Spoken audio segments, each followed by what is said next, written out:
malam hari ini Direktur Penyidikan akan menyampaikan perkembangan penyidikan dugaan tindak pidana korupsi dalam tata kelola minyak mentah dan produk kilang pada PT Pertamina Subholding dan kontrak kerjasama tahun 2018 sampai 2023. Rekan-rekan media, sebelum Direktur Penyidikan menyampaikan rilisnya, ada beberapa hal yang ingin kami sampaikan, bahwa yang pertama, penyidik pada jajaran Jampitsus dalam perkara ini sesungguhnya telah melakukan pemanggilan dan pemeriksaan setidaknya terhadap 273 saksi dan ada 16 ahli dari berbagai latar belakang keahliannya. Dan beberapa waktu yang lalu, sebagaimana kita ketahui, 9 orang sudah ditetapkan tersangka dan saat ini berkas perkaranya sudah dilimpahkan ke tahap penuntutan. Dan kita harapkan dalam waktu dekat akan bisa dilimpahkan ke pengadilan oleh jaksa penuntut umum. Dalam perkembangannya, dalam pemeriksaan terhadap 273 saksi, bahwa penyidik menemukan fakta-fakta terkait dengan adanya keterlibatan berbagai pihak lain. Oleh karenanya, penyidik tentu setelah melakukan pendalaman, maka dilakukanlah pengembangan penyidikan, dan penyidik beberapa waktu telah melakukan ekspos terhadap perkara ini. Bagaimana nanti hasilnya, Direktur Penyidikan akan menyampaikan kepada kita semua. Oleh karenanya, rekan-rekan media, mari kita simak bersama hal-hal yang akan disampaikan oleh Direktur Penyidikan terkait dengan perkembangan penyidikan ini. Kepada Pak Direktur Penyidikan, kami persilakan. Terima kasih. Assalamualaikum warahmatullahi wabarakatuh. Waalaikumsalam. Selamat malam, salam sejahtera bagi kita semua. Yang saya hormati Bapak Kapus Penkum, beserta jajaran, para kasubdit, terutama yang saya hormati teman-teman wartawan yang pada malam hari ini hadir meliput konfes yang diadakan oleh Pak Kapus Penkum. Untuk itu, saya akan menyampaikan perkembangan penyidikan perkara dugaan tindak pidana korupsi tata kelola minyak mentah dan produk kilang pada PT Pertamina Persero Holding dan kontraktor kontrak kerjasama. Pada hari ini, Kamis 10 Juli 2025, disampaikan perkembangan penanganan perkara dimaksud, yaitu perkara dugaan tindak pidana korupsi dalam tata kelola minyak mentah dan produk kilang pada PT Pertamina Persero Subholding dan kontraktor kontrak kerjasama tahun 2018 sampai dengan tahun 2023. Dari hasil penyidikan yang dilakukan secara maraton dengan jumlah saksi sebagaimana yang telah disampaikan oleh Pak Kapus Penkum, tim penyidik menyimpulkan telah diperoleh alat bukti yang cukup untuk menetapkan sebanyak 9 tersangka. Adapun ke-9 tersangka tersebut dapat saya sampaikan sebagai berikut.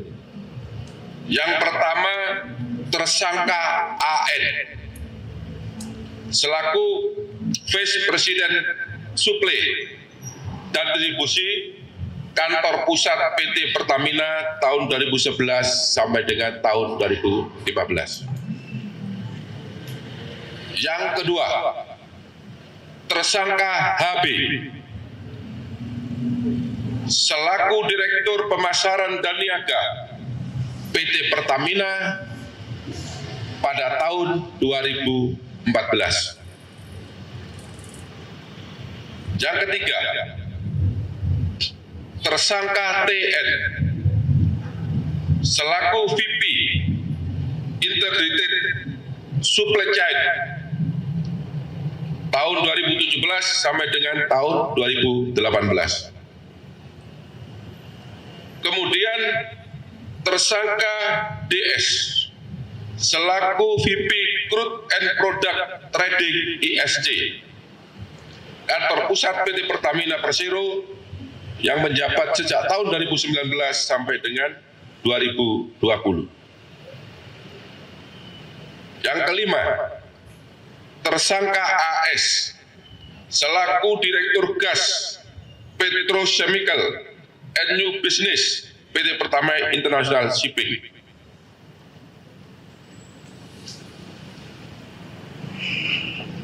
Kemudian yang keenam, tersangka HW selaku mantan SVP Integrated Supply Chain tahun 2018 sampai dengan tahun 2020. Kemudian yang ketujuh, tersangka MH selaku Business Development Manager PT Trafigura yang menjabat tahun 2019 sampai dengan tahun 2021. Kedelapan, tersangka IP selaku Business Development Manager PT Mahameru Kencana Abadi. Kesembilan, tersangka MRC selaku Beneficial Owner PT Tangki Merak dan PT Orbit Terminal Merak. Untuk para pejabat di PT Pertamina, sebagaimana yang saya sebutkan tadi, karena yang bersangkutan beberapa kali menjabat di tempat yang berbeda, maka tidak saya sebutkan jabatannya satu persatu. Bahwa masing-masing tersangka tersebut telah melakukan berbagai penyimpangan yang merupakan perbuatan melawan hukum dan tata kelola minyak yang mengakibatkan kerugian negara maupun kerugian perekonomian negara. Adapun penyimpangan tersebut dapat disampaikan sebagai berikut. Yang pertama, penyimpangan dalam perencanaan dan pengadaan ekspor minyak mentah. Dua, penyimpangan dalam perencanaan dan pengadaan impor minyak mentah. Tiga, penyimpangan dalam perencanaan dan pengadaan impor BBM. Empat, penyimpangan dalam pengadaan sewa kapal. Lima, penyimpangan dalam pengadaan sewa terminal BBM PT OTM. 6. Penyimpangan dalam proses pemberian kompensasi produk Pertalite. Ketujuh, penyimpangan dalam penjualan solar non-subsidi kepada pihak swasta dan pihak BUMN yang dijual dengan harga di bawah harga dasar. Adapun peran masing-masing tersangka dalam melakukan perbuatan melawan hukum yang mengakibatkan kerugian keuangan negara dan kerugian perekonomian negara dapat disampaikan sebagai berikut.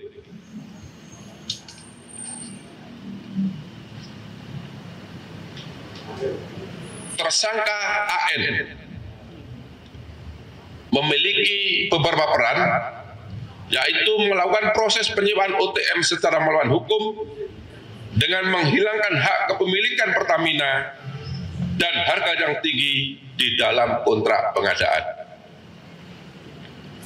Bersama dengan tersangka HB melakukan proses penunjukan langsung kerjasama sewa TBBM Merak secara melawan hukum.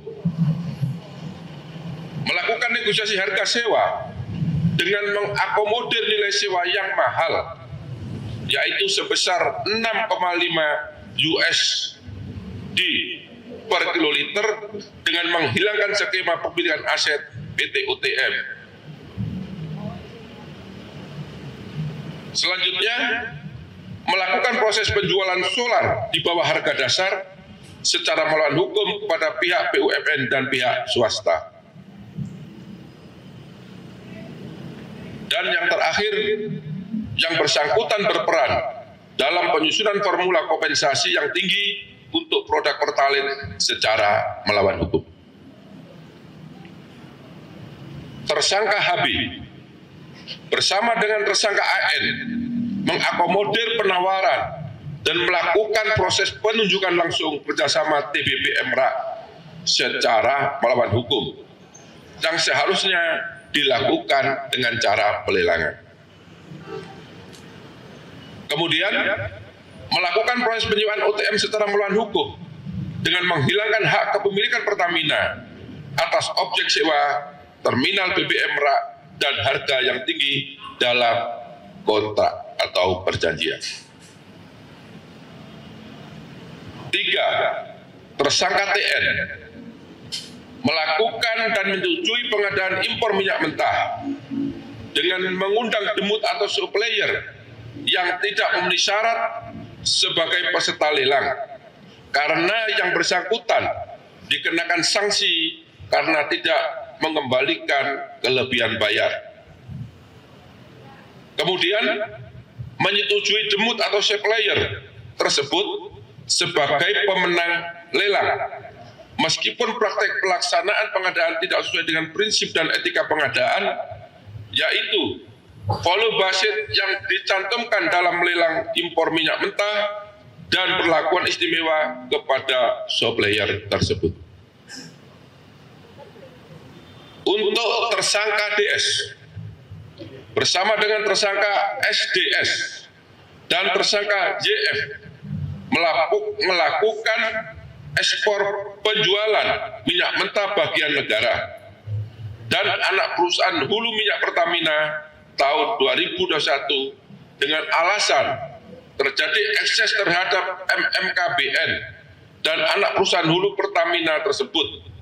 Padahal yang seharusnya minyak mentah tersebut masih dapat diserap oleh kilang dan tidak ekses, yang harusnya dipergunakan untuk memenuhi kebutuhan minyak mentah dalam negeri. Kemudian di waktu yang sama, DS bersama dengan tersangka SDS dan tersangka YF melakukan impor minyak mentah dengan jenis yang sama dari luar negeri dengan harga yang lebih mahal. Maksudnya minyak mentah yang kualitas sama dengan harga minyak mentah di dalam negeri, tetapi harga impor ini, minyak mentah yang diimpor dengan kualitas yang sama ini harganya lebih tinggi. Untuk tersangka AS bersama-sama dengan tersangka SDS dan tersangka DW bersepakat menambah dan menaikkan nilai sewa kapal sebesar 13% dari nilai sewa kapal Olimpik Luna dari Afrika ke Indonesia dengan maksud agar harga pengadaan sewa kapal bisa di-markup menjadi 5 juta US dollar Amerika yang seharusnya berdasarkan harga publikasi atau harga HPS hanya sebesar 3.765.712 US dollar Amerika.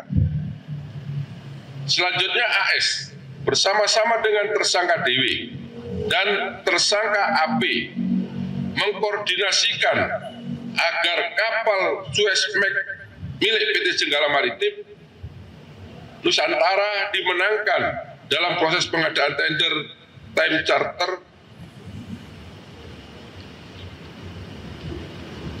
di PT Pertamina International Shipping dengan cara mencantumkan syarat yang hanya bisa dipenuhi oleh kapal Suezmax milik PT Jenggala Maritim Nusantara. Kemudian tersangka HW melakukan kesepakatan dengan tersangka MH dan tersangka EC untuk melakukan penunjukan langsung kepada Trafigura Asia Trading sebagai penyedia dalam pengadaan produk gasolin untuk kebutuhan semester pertama tahun 2021. Padahal seharusnya pengadaan tersebut dilakukan melalui proses lelang khusus, di mana semua mitra atau demut diundang untuk mengikuti tender atau lelang. Tetapi dalam kenyataannya, Trafigura Asia Trading tidak terdaftar sebagai mitra atau demut Pertamina yang seharusnya tidak dapat mengikuti pengadaan atau lelang. Kemudian HW menyetujui dan menandatangani kontrak penjualan solar kepada pihak swasta yang diketahui bahwa harga dalam kontrak tersebut di bawah harga dasar. Yang ketujuh, tersangka MH bersama-sama dengan tersangka HW dan EC bersepakat memenangkan kepada Trafigura Asia Trading dengan penunjukan langsung secara melawan hukum dalam pengadaan produk gasolin untuk semester pertama tahun 2021, yang mana diketahui bahwa Trafigura Asia Trading tidak terdaftar sebagai mitra atau demut di PT Pertamina Patraniaga yang seharusnya tidak dapat mengikuti atau tidak dapat diikutsertakan sebagai peserta lelang atau pengadaan. Kedelapan, tersangka IP bersama-sama dengan tersangka AP dengan sepengetahuan tersangka AS melakukan pengangkutan minyak mentah S-Krafos secara koloding menggunakan kapal Olympic Luna dari Afrika ke Indonesia, sehingga pengadaan bisa dilakukan secara penunjukan langsung dan juga mengondisikan harga penawaran agar sesuai dengan markup harga yang sudah disepakati bersama antara tersangka AS, tersangka SDS, dan tersangka DW, sehingga dari selisih harga tersebut mengakibatkan kemahalan harga sebesar 15% dari nilai publikasi atau nilai HPS, dan tersangka DW mendapatkan keuntungan sebesar 3% dari nilai selisih tersebut. Kemudian yang terakhir, tersangka MRC melakukan perbuatan secara bersama-sama dengan tersangka HB, tersangka AN, dan tersangka GRJ secara melawan hukum untuk menyepakati kerjasama penyewaan terminal BBM Tangki Merak dengan melakukan intervensi kebijakan tata kelola PT Pertamina berupa memasukkan rencana kerjasama penyewaan terminal BBM Merak yang pada saat itu PT Pertamina belum memerlukan tambahan penyimpanan stok BBM. Kemudian menghilangkan skema kepemilikan aset terminal BBM Merak dalam kontrak kerjasama serta menetapkan harga kontrak yang sangat tinggi.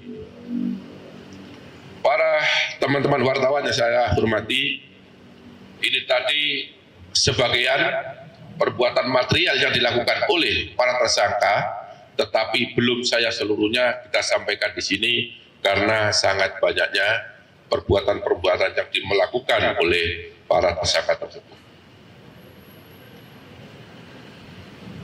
Perbuatan para tersangka sebagaimana tersebut di atas bertentangan dengan 1. Undang-Undang Nomor 22 Tahun 2001 tentang minyak dan gas bumi.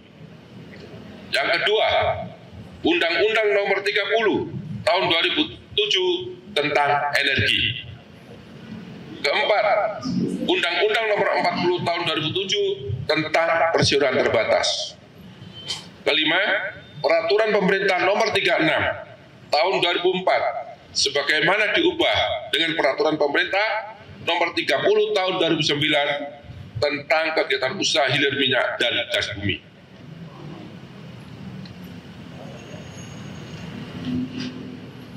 Yang kelima, Permen BUMN nomor 01/MPU/2011 sebagaimana diubah melalui Permen BUMN nomor 09/MPU/2012 tentang penerapan tata kelola perusahaan yang baik pada BUMN.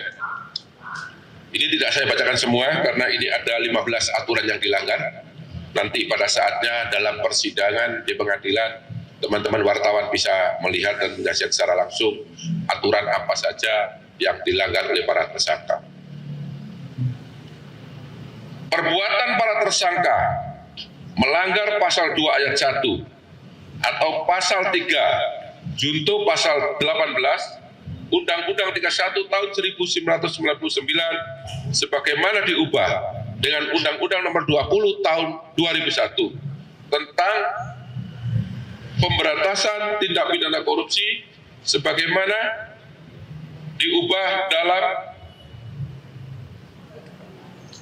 tentang perubahan pasal Undang-Undang 31 tahun 1999 junto pasal 55 ayat 1 ke 1 Kitab Undang-Undang Hukum Pidana.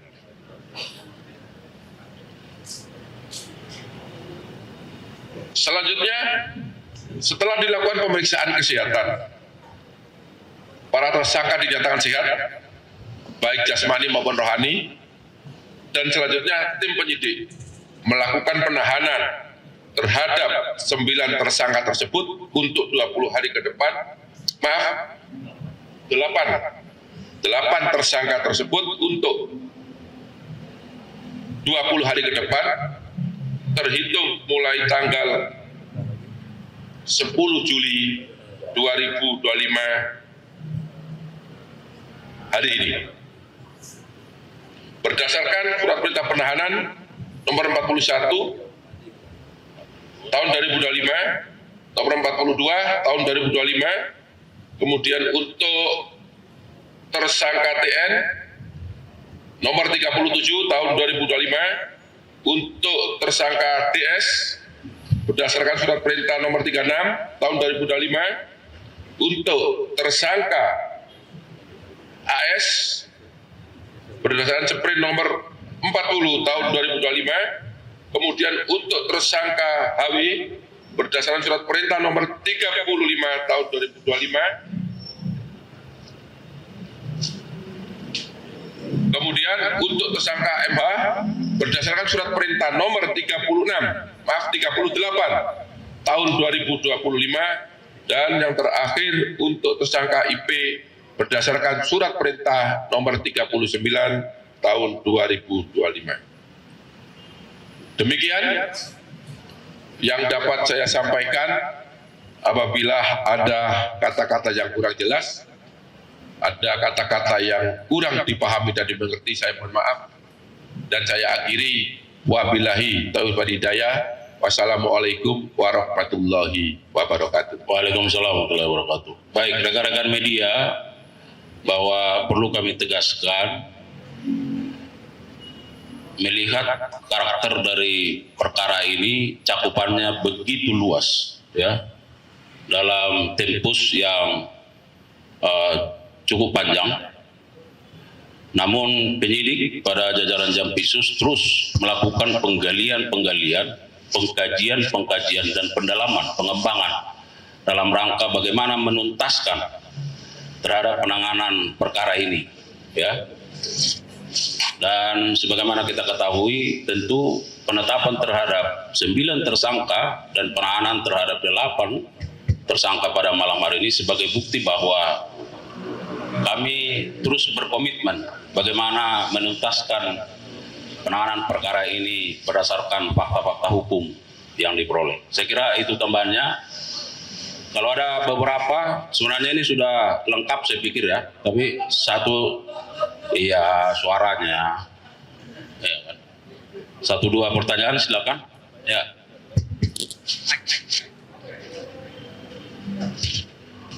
Pak Dirdik, izin tadi itu di awal juga disebutkan adanya kerugian perekonomian negara. Ini yang tidak disebutkan di penyidikan awal. Yang di awal itu kemudian yang kali ini juga disebutkan lagi kerugian perekonomian negara.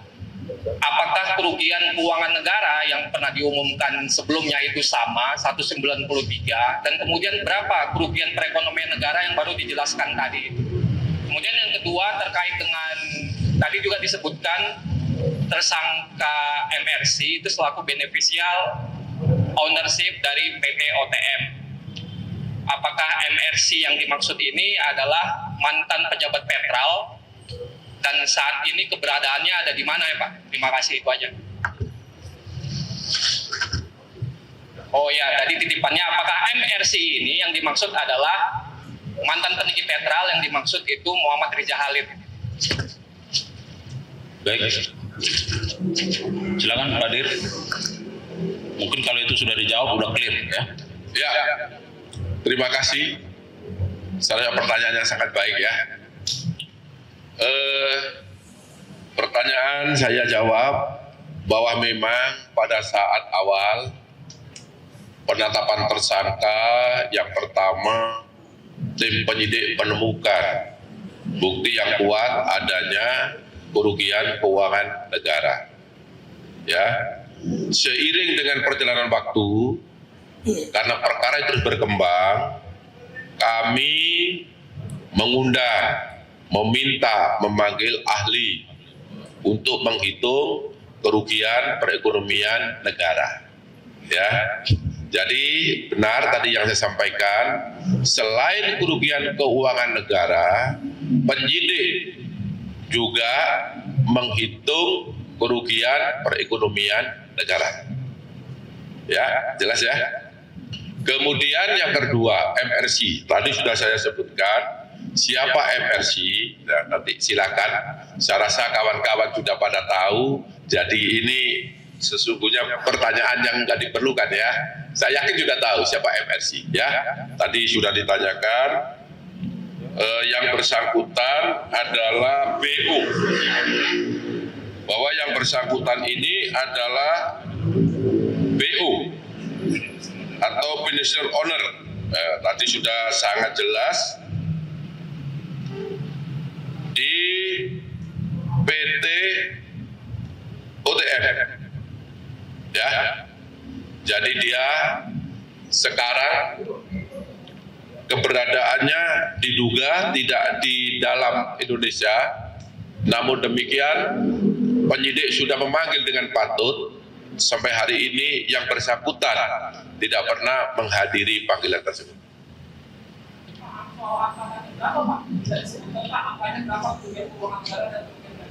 Ya.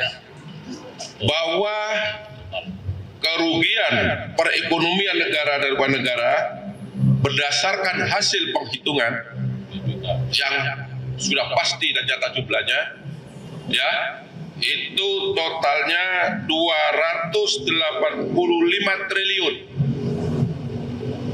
17 miliar 731 juta 964.389 rupiah. Ini terjadi dari dua komponen. Yang pertama kerugian keuangan negara, yang kedua adalah kerugian perekonomian negara. Jelas ya? Baik, saya kira cukup jelas. Masih ada? Tadi udah bertanya, ini titip ini, orang lagi, silakan. Izin bertanya, kan tadi menyambung sebenarnya. Tadi kan Pak Kohar menyebutkan bahwa si Riza Halid ini diduga keberadaannya itu ada di luar negeri. Lantas upaya hukum apa yang dilakukan Kejagung? Apakah akan menerbitkan red notice kah terhadap yang bersangkutan? Mengingatkan sudah dipanggil berapa kali tapi tidak memenuhi panggilan. Terus yang kedua, tadi kan disebutkan bahwa PT Orbit Terminal Merak ini mendapatkan keuntungan dari perjanjian skema dengan Pertamina dengan penyewaan lahan yang seharusnya tidak dilakukan. Nah itu berapa nilai keuntungan yang diterima oleh PT Orbit Terminal Merak dari kerjasama yang telah dilakukan ini? Ya, jawab ya. Jadi penyidik sudah melakukan langkah-langkah, melakukan koordinasi yang pertama, pada awalnya para calon tersangka ini sudah dilakukan cekal. Kita waktu itu belum tahu di mana semua para tersangka ini. Ini sebagai langkah supaya calon tersangka, karena apa saya sebut calon tersangka? Penyidik sudah punya alat bukti tapi belum dideklar. Dengan maksud untuk membuat penyidikan, tidak mengganggu penyidikan, mempercepat penyidikan. Kita berasumsi positif supaya orang-orang tersebut tidak keluar negeri. Makanya kita jaga. Tetapi khusus FRC selama 3 kali berturut-turut dipanggil dengan patut, tidak hadir, berdasarkan informasi yang bersangkutan tidak tinggal di dalam negeri. Ya, untuk itu kami sudah kerjasama dengan perwakilan Kejaksaan Indonesia di luar negeri, khususnya di Singapura. Ya, kami sudah ambil langkah-langkah karena informasinya ada di sana. Jadi langkah-langkah itu sudah kami tempuh untuk bagaimana kita bisa menemukan dan mendatangkan yang bersangkutan. Ya, saya rasa itu.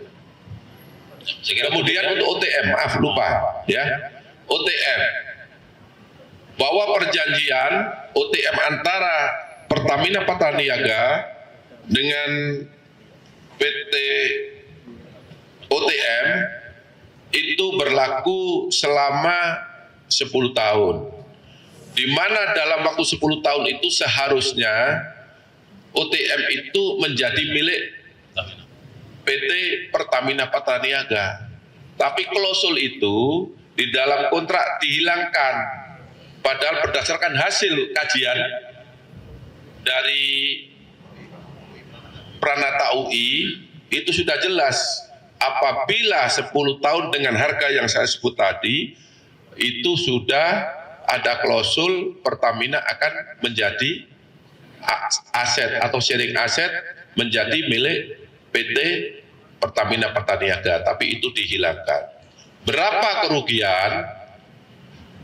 Kerugian berdasarkan hasil penghitungan BPK sebanyak 2,9 triliun khusus untuk OTM dengan hitungan total loss. Ya, jelas ya? Baik, saya kira cukup ya. Karena memang bahwa penyidikan ini masih terus berlangsung.